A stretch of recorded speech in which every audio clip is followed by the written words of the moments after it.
Bonjour, mon nom est Anne Grace et je suis la conservatrice de l'art moderne au Musée des Beaux-Arts de Montréal. Il me fait un grand plaisir d'être ici avec vous pour répondre à vos questions que vous avez posées au sujet de mon métier comme conservatrice de musée. Alors, je commence avec la première. Quel sens doit-on donner au terme conservatrice? Le terme signifie d'abord de conserver les œuvres d'art, la peinture, les sculptures, les dessins, les estampes. Et il faut distinguer ce métier de conservateur, en anglais curator, de celui de restaurateur ou restauratrice, qui est responsable de l'acte physique de préserver les œuvres d'art. Les conservateurs s'occupent des collections différentes du musée selon leur spécialité et leur formation. Alors, au musée, nous sommes 10 conservateurs qui s'occupent des collections, par exemple, de l'art québécois et canadien, contemporain, historique, le design et l'art graphique, l'art asiatique, les maîtres anciens, etc. Donc, tous les aspects de la collection. En quoi consiste ce métier? Donc, il y a deux responsabilités principales comme conservateur du musée. Donc, la première, c'est la responsabilité de la collection d'œuvres d'art. Et la deuxième, c'est les expositions temporaires. Pour la collection, il s'agit surtout de préserver, de l'interpréter et de contribuer au développement de la collection. Donc, d'abord, la préservation de la collection. Ça veut dire discuter avec les restaurateurs des meilleures approches pour la préservation des œuvres à long terme, donc pour assurer la pérennité des œuvres dans la collection. Aussi, nous contribuons à l'interprétation des œuvres d'art. Donc, ceci prend de différentes formes. Premièrement, ce qu'on voit dans les musées, le plus évident est peut-être tout ce qui est écrit autour des œuvres d'art pour mieux expliquer aux visiteurs le contenu qu'ils voient. Donc, écrire les cartels et les panneaux explicatifs. Ceci implique d'avance la recherche au sujet, bien sûr, de l'artiste, mais aussi le mouvement dans lequel l'artiste participe, le contexte historique, politique, social de l'œuvre, aussi le sujet représenté, et une discussion peut-être aussi de la qualité esthétique. Donc, quand on regarde toutes ces informations, il faut choisir ce qui est le plus pertinent dans le contexte dans lequel les œuvres sont montrées dans une salle particulière ou bien dans une exposition particulière. Ce rôle est aussi partagé avec le département d'éducation. Donc, nous avons toujours des relations étroites avec les différents départements du musée qui s'occupent de soit interpréter, communiquer, etc., les œuvres de la collection. Une deuxième partie de cette volet de collection est le prêt des œuvres d'art. Donc, celui-ci comprend les contextes thématiques différentes que nos œuvres pourraient s'insérer à travers les différentes expositions qui sont organisées dans d'autres musées au monde. Donc, nous recevons d'une façon assez régulière des demandes de prêt d'autres institutions qui organisent une exposition sur une thématique ou sur un artiste précis. Et nous évaluons la demande de prêt, la pertinence de l'exposition, la contribution académique de l'exposition à l'ensemble de recherches autour de certains artistes ou œuvres ou thèmes. Et en discussion avec le département de conservation et aussi la direction, nous décidons si nous voulons envoyer notre œuvre du musée à l'extérieur pour participer dans une exposition. Il faut aussi s'assurer que c'est une exposition importante, que les conditions optimales seront assurées pour le transport des œuvres et aussi, une fois rendues dans une tel musée, s'ils ont des standards muséals qui sont acceptables, en fait, pour s'assurer que l'œuvre ne sera pas endommagée, soit en chemin ou dans l'exposition. il y a aussi le parti de développement de la collection. Donc, c'est-à-dire de regarder les acquisitions potentielles et nous regardons où les œuvres viennent dans la collection de différentes façons, soit par des dons, et c'est des collectionneurs privés qui nous offrent des œuvres de leur collection, soit une œuvre à la fois pour examiner ou des fois un corpus d'œuvres qui sont collectionnées à travers plusieurs années. Ou bien nous faisons des achats d'œuvres d'art pour combler des lacunes dans la collection. Donc, avant d'établir que nous voulons ajouter une certaine œuvre dans la collection, il faut faire la recherche assez poussée. Premièrement, pour assurer l'authenticité de l'œuvre. Nous faisons appel souvent aux spécialistes sur un certain artiste à l'extérieur du musée pour s'assurer que c'est bel et bien une œuvre authentique. Nous faisons aussi la recherche historique sur les œuvres. Nous avons des collègues à la conservation qui nous aident beaucoup à faire cette recherche. Et nous évaluons aussi l'importance de l'œuvre dans le corpus d'un certain artiste ou dans un mouvement artistique, ainsi que la relation de cette œuvre dans la collection du musée. Donc, si par exemple, nous avons déjà un certain nombre d'œuvres importantes d'un artiste d'une certaine période, donc nous allons peut-être décider que ce n'est pas une priorité pour nous, que nous allons plutôt recommander cette acquisition, c'est mon chat, pour notre musée où cette œuvre pourrait être mise plus en valeur. Et même si il s'agit de dons généreux, souvent, il faut aussi évaluer le fait que nous prenons la responsabilité quand nous ajoutons une œuvre dans la collection, de préserver cette œuvre pour la pérennité. Donc, il y a des coûts associés. On veut s'assurer que l'œuvre soit exposée d'une façon régulière ou pour une œuvre en papier, par exemple, où l'œuvre doit être entreposée dans le noir la plupart du temps. Il faut s'assurer que nous avons les ressources pour pouvoir prendre soin de ces œuvres pour le futur. Nous avons aussi des comités d'acquisition qui nous aident avec ces décisions pour si on veut acquérir ou non les œuvres. Donc, nous avons un groupe de bénévoles, de spécialistes de différentes disciplines qui regardent nos rapports d'acquisition qui sont rédigés par les conservateurs et les assistants et des fois des stagiaires pour évaluer l'importance de l'œuvre et ensemble, nous faisons la décision finale pour acquérir des œuvres ou non.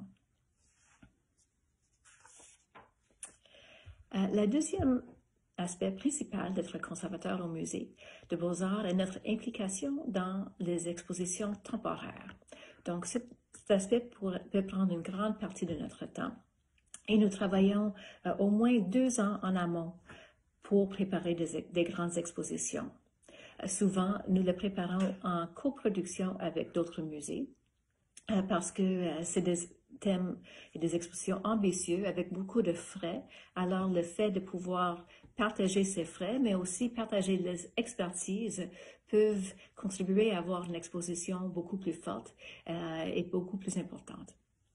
Alors, la première étape d'une organisation d'une exposition, c'est la recherche et le développement d'un certain thème ou bien effectuer des nouvelles recherches sur un artiste donné. Et alors, après que cette recherche assez profonde et large est faite, nous établissons le parcours de l'exposition et c'est à travers les œuvres qu'on choisit qui sont présentes la plupart du temps dans les différentes institutions muséales que nous construisons une liste des œuvres que nous aimerions amener au musée, apporter au musée, assembler pour pouvoir rassembler, pour pouvoir donner un sens à ce thème ou à l'exposition.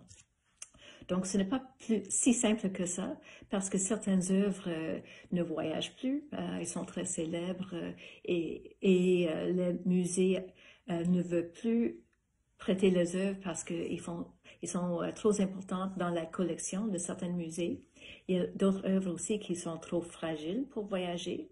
Donc, nous devons être assez flexibles pour le choix des œuvres. Nous commençons avec une liste assez large, disons, pour une exposition de 150 œuvres, nous avons sans doute 350 œuvres sur notre liste originale. Nous faisons des demandes de prêt auprès de ces institutions et 2 ou 3 ans d'avance pour avoir la meilleure chance d'avoir ces prêts.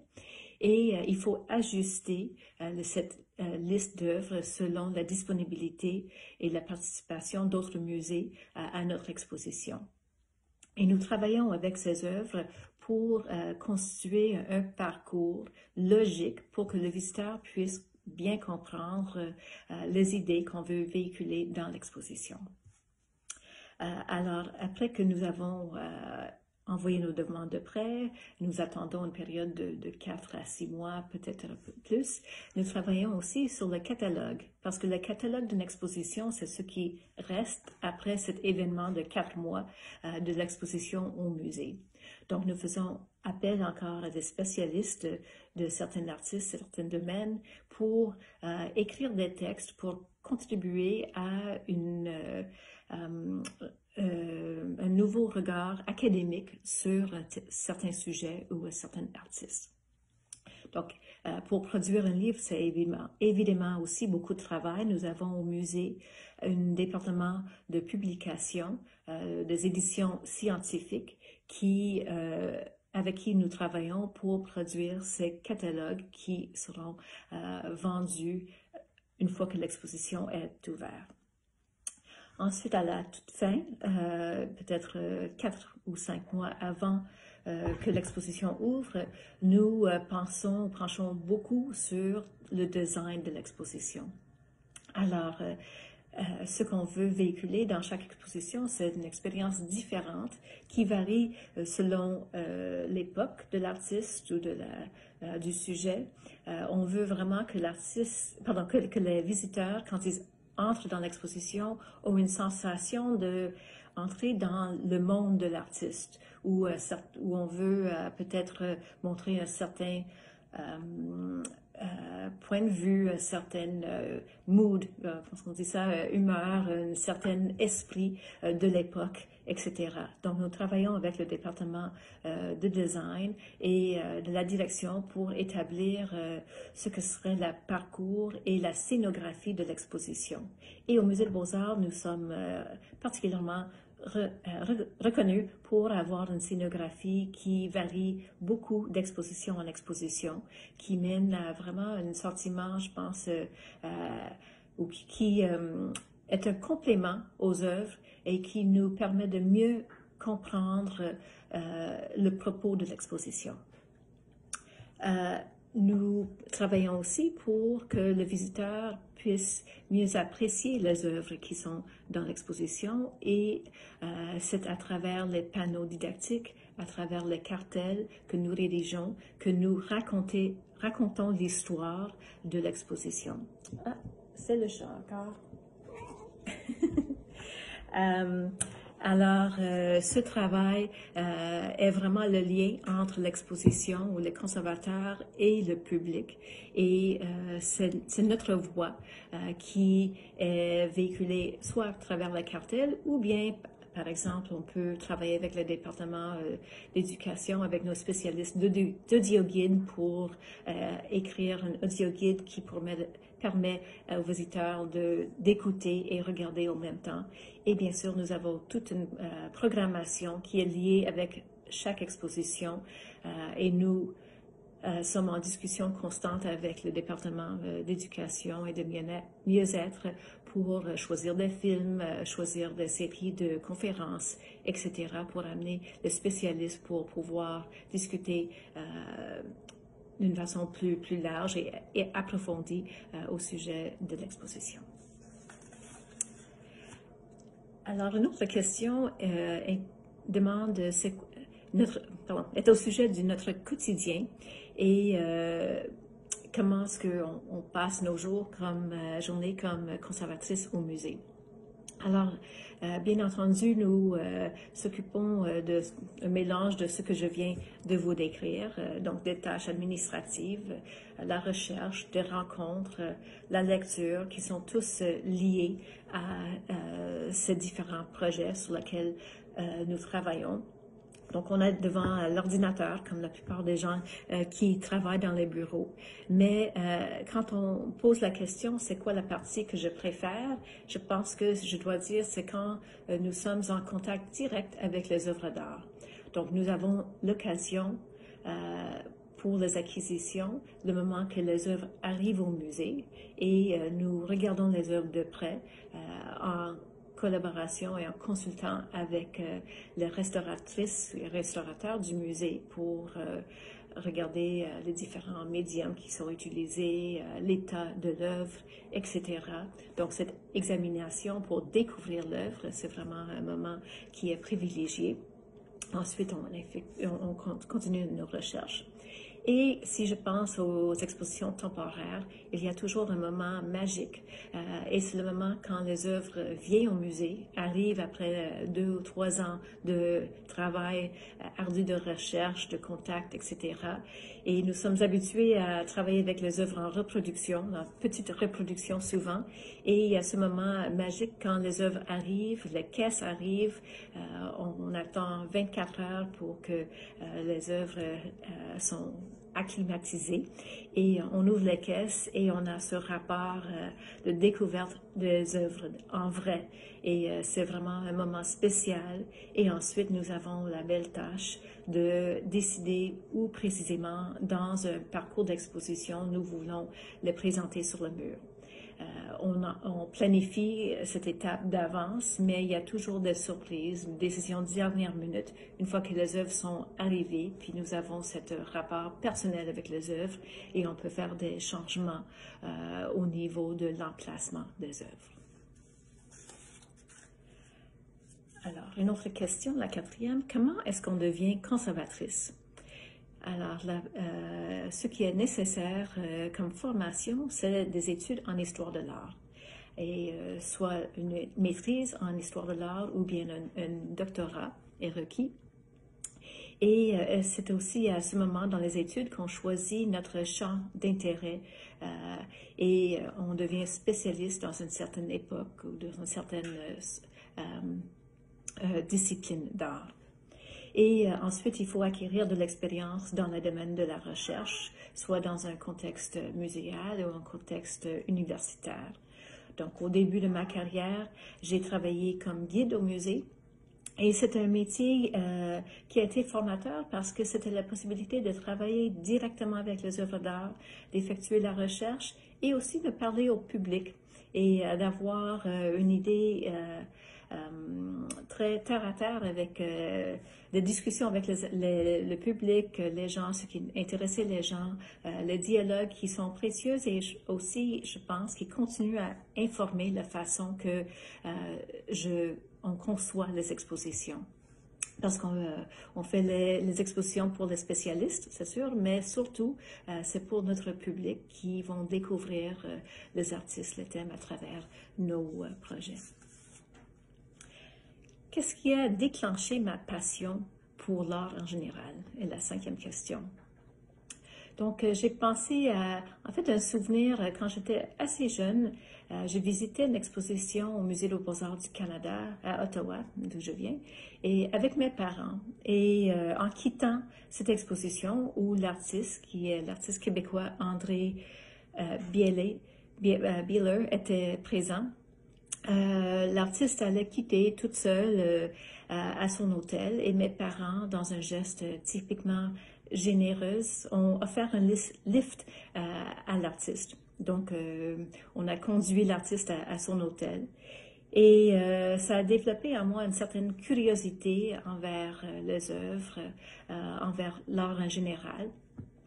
Et je raconte cette anecdote. Pardon, je raconte cette anecdote qui est presque banale pour souligner le côté très humain de l'art. Et c'est vraiment ce geste de partage, d'ouverture qui m'a amené vers l'art. Et c'est aussi cette possibilité d'expérience, de partager une expérience de la beauté, de la puissance de l'art, et aussi l'importance de questionner certaines idées reçues qui sont véhiculées dans les œuvres d'art, souvent aussi dans l'art contemporain, qui est quelque chose qui me motive dans mon quotidien, dans mon travail. Je dis ça d'une façon très humble aussi parce que je sais qu'il y a toutes sortes de départements au musée qui aident à cette tâche et je pense que parmi mes moments les plus importants, c'est des moments où mon expérience, où on peut voir d'une façon directe l'impact que nos expositions ont. Je pense récemment à donner une visite avec un groupe des impatients à Montréal et je vois l'importance de l'art dans la vie de ces gens-là qui trouvent dans l'art un moyen pour s'exprimer et pour communiquer avec les gens autour d'eux. La 6e question est quelle exposition sur laquelle j'ai travaillé et qui m'a marqué le plus? C'est une décision difficile, mais je vais choisir l'exposition de Van Gogh à Kandinsky, dans une exposition qui portait sur l'expressionnisme en Allemagne et en France. Donc, c'était une exposition assez extraordinaire qui était l'occasion de raconter l'histoire de différents mouvements d'art, mais aussi les échanges d'idées, les échanges artistiques entre les artistes qui travaillaient en Allemagne et en France dans la période d'avant-garde. Et on voyait que c'était un moment qui était extraordinaire point de vue créativité. On pense au mouvement néo-impressionniste, Van Gogh, Matisse, Kandinsky, Gauguin, donc les post-impressionnistes, les fauves, les expressionnistes. Et c'était à travers des différentes expositions, des collectionneurs qui étaient curieux, ouverts, qui ont organisé des expositions, qui ont voyagé, qui avaient vraiment un partage d'idées, de philosophie extraordinaire, qui était possible parce que c'était un moment politique où les gens pouvaient voyager facilement, échanger facilement. Et tout ça a arrêté d'une façon très brutale au début de la Première Guerre mondiale. Donc, c'est une façon de regarder l'art à travers un moment précis dans l'histoire et aussi de tirer des leçons politiques, culturelles, etc. Donc, tout ce contexte historique est quelque chose qui ajoute à notre appréciation esthétique des œuvres qui étaient absolument extraordinaires si on pense à ces grands maîtres qui sont appréciés par un grand nombre du public. Et finalement, quel artiste ou quelle exposition aimeriez-vous travailler dans le futur? Je me sens privilégiée d'avoir un métier qui me passionne et je pense que chaque exposition sur laquelle nous travaillons devient notre exposition de rêve. Donc, je pensais utiliser cette question comme opportunité de parler un petit peu de l'exposition sur laquelle je travaille présentement. C'est une exposition qui va avoir lieu en 2022 à l'automne. Et c'est une exposition qui a été initiée par le Gray Art Gallery de New York University à New York. Et c'est une exposition qui porte sur une galeriste presque méconnue qui s'appelle Berthe Weil. Et c'était la première galeriste de l'art moderne, justement, tout court, qui a commencé sa galerie à Paris en 1902. Et tous les autres galeristes hommes de cette époque ont déjà été le sujet d'une exposition Mais Berthe Weill, même si elle était galeriste des artistes très connus comme Picasso, Matisse, Léger, Modigliani a été négligée. Elle n'était pas particulièrement organisée. Ses documents ont été assez éparpillés. Donc, c'est à travers la recherche d'une historienne de l'art qui s'appelle Marianne Lemarvan, qui a fait des années de recherche sur cette galeriste qui nous permet de pouvoir concentrer sur cette personnalité extraordinaire et de bâtir une exposition autour des artistes qu'elle a promus dans sa galerie. Donc, le travail est devant nous. Nous sommes en train de choisir les œuvres de l'exposition, travailler avec les spécialistes et concevoir cette exposition pour pouvoir vous le montrer en 2 ans. Donc, c'est vraiment une exposition de rêve parce que c'est quelque chose de nouveau et on va découvrir à travers nos recherches, à travers notre travail, à travers une collaboration internationale pour pouvoir le présenter bientôt. Donc, je conclue sur cette question. Merci beaucoup pour votre attention et j'ai très hâte de vous revoir au musée bientôt. Alors, entre-temps, stay safe, comme on dit en anglais, et merci beaucoup. Au revoir.